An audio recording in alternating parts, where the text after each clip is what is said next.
और लखनऊ से बड़ी खबर से आपको रूबरू करा देते हैं, जहां बीएसपी अध्यक्ष मायावती आज बैठक करेंगी। तो लोकसभा चुनाव को लेकर यहां पर समीक्षा बैठक करती नजर आएंगी।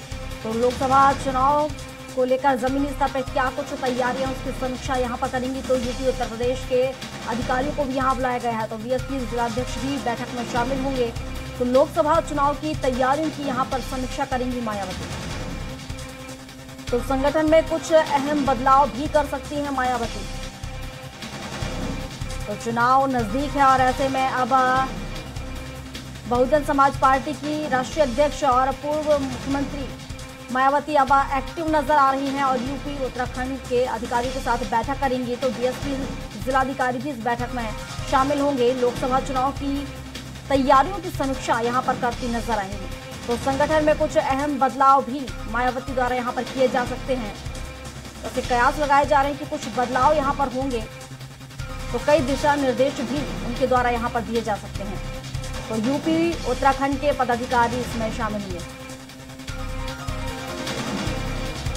और उत्तर प्रदेश के संपादक राघवेंद्र त्रिपाठी हमारे साथ जुड़ चुके हैं। राघवेंद्र जी, देखा जाए तो यहाँ पर एक बार फिर चुनावी माहौल गर्म है और ऐसे में मायावती भी एक्टिव नजर आ रही हैं और चुनावी मोड़ में नजर आ रही हैं और अब उन्होंने एक बैठक यहाँ पर बुलाई है। कयास ये भी लगाए जा रहे हैं कि यहाँ पर कुछ निर्देश भी उनके द्वारा दिए जा सकते हैं। कितनी अहम ये बैठक? जी बिल्कुल प्रियंका जी, चूंकि लोकसभा चुनाव के तरह से आगाज हो चुका है, अभी 3 राज्यों में विधानसभा के चुनाव हो रहे हैं, उसके बाद तुरंत लोकसभा चुनाव की ऐलान हो जाएगा।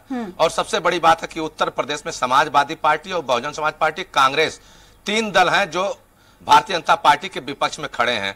समाजवादी पार्टी अखिलेश यादव और कांग्रेस दोनों इंडिया गठबंधन के हिस्से हैं, लेकिन मायावती का रुख अभी साफ नहीं है। वो अभी किसी भी गठबंधन में शामिल नहीं है, न तो एनडीए में है न तो इंडिया में है। अब मायावती अपनी पृष्ठभूमि उत्तर प्रदेश में तैयार कर रही हैं कि अगर अपनी स्थिति मजबूत रहेगी तो किसी भी गठबंधन में जाएंगे तो सीटें का जो बंटवारा है, जो सीटों का बंटवारा होता है, उसमें उनको अच्छी खासी तरजीह दी जाएगी। हालांकि दलित वोट बैंक उनके साथ है और अल्पसंख्यक वोटों पर लगातार सेधमारी कर रही है और लगातार उनकी कोशिश यही है कि सभी समुदाय, सभी वर्ग के लोगों को साधा जाए। इसी नाते जितने भी कोऑर्डिनेटर हैं उनको सक्रिय किया गया है ताकि आने वाले चुनाव में अच्छे प्रत्याशियों की तलाश कर सकें। और सबसे बड़ी बात है, जिस तरह भारतीय जनता पार्टी 33% महिलाओं को आरक्षण देने की बात कर रही है लोकसभा चुनाव में ही, उसके मद्देनजर भी बहुजन समाज पार्टी और सभी दलों को सोचना पड़ रहा है। तो मायावती की यह बैठक बहुत महत्वपूर्ण है। इस बात पे मंथन किया जाए कि जो आने वाला चुनाव है, एनडीए के साथ जाए या इंडिया के साथ जाए, इस पे भी कार्यकर्ताओं का, पदाधिकारियों का रुख एक तरह से भांपेंगी मायावती, उसके बाद निर्णय लेंगी। चूंकि अकेले अगर मायावती उत्तर प्रदेश में लोकसभा का चुनाव लड़ती हैं तो मानिए कि मायावती समाजवादी पार्टी कांग्रेस गठबंधन के लिए कहीं न कहीं नुकसानदेह साबित होंगी। चूंकि दलित वोट बैंक अगर गठबंधन से हटता है तो गठबंधन को बहुत बड़ा नुकसान होगा और भारतीय जनता पार्टी की लगातार यही कोशिश है कि जो दलित वोट बैंक है उसमें सेधमारी की जाए। इसी नाते लगातार राष्ट्रीय स्वयंसेवक संघ, भारतीय जनता पार्टी लगातार बैठकें कर रही है, उनके बीच जा रही है, समरसता भोज का आयोजन किया जा रहा है, दलित पदाधिकारियों को तरजीह दी जा रही है। अब देखना होगा कि मायावती आगे क्या रणनीति बनाती है, लेकिन इतना जरूर है कि अगर मायावती धरातल पे मजबूत होंगी तो आने वाले दिनों में चाहे एनडीए गठबंधन हो चाहे इंडिया गठबंधन हो, दोनों में बार्गेन करने की स्थिति में रहेंगी। अगर उनकी धरातल मजबूत नहीं होता है तो यह तय मानिए कि कोई भी गठबंधन इनको बहुत तरजीह नहीं देगा, क्योंकि सारा खेल सीटों का होता है। उत्तर प्रदेश में 80 सीटें हैं और मायावती कभी 30 सीटों से कम पे समझौता करती नहीं दिख रही हैं। तो उनकी कोशिश यही है कि इतना दबाव बनाया जाए कि कम से कम 30 लोकसभा सीटें उनके हिस्से में आए। जी बिल्कुल राघवेंद्र जी, और जैसा कि अगर हम यहाँ पर देखें तो मायावती के साथ कहीं ना कहीं एक आदिवासी का बड़ा वोट बैंक भी साथ में है। तो ऐसे में अगर हम बात करें दोनों ही पार्टियों की,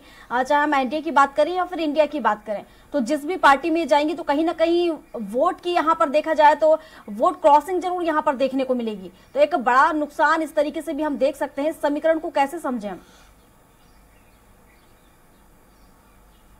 जी बिल्कुल है, चूंकि मायावती के लिए सबसे बड़ी चुनौती है 2017 का विधानसभा चुनाव, 2019 का लोकसभा चुनाव, 2014 का लोकसभा चुनाव, 2022 का विधानसभा चुनाव, जिस तरह से दलित वोटों में बंटवारा हुआ, मायावती की चिंता इसी नाते बढ़ी है।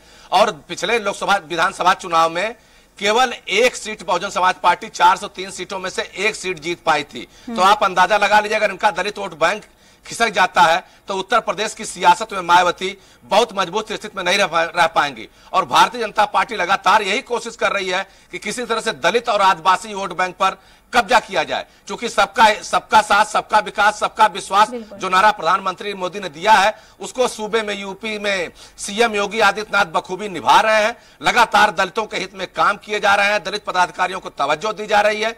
अब मायावती को चिंता यही है कि अपने वोट बैंक अगर नहीं सहेज पाएंगी तो आने वाले दिनों में चाहे इंडिया गठबंधन हो या एनडीए गठबंधन हो, दोनों में बार्गेन करने की स्थिति में नहीं रहेंगी। वह उन बड़े दलों के रहमो करम पे रहेंगी। 2 सीट, 4 सीट, 5 सीट, 10 सीट इसी तक सीमित रह जाएंगी। जबकि मायावती 3 बार उत्तर प्रदेश की मुख्यमंत्री रह चुकी हैं। हालांकि देखने वाली बात होगी कि संगठन में किस तरह के बदलाव यहां पर होंगे और क्या कुछ निर्देश उनके द्वारा दिए जा सकते हैं। शुक्रिया आपका तमाम जानकारियों के लिए। और इसी के साथ बुलेटिन में अभी के लिए बस इतना ही। अधिक जानकारी के लिए आप बने रहिए हमारे साथ और देखते रहिए स्वराज एक्सप्रेस। नमस्कार।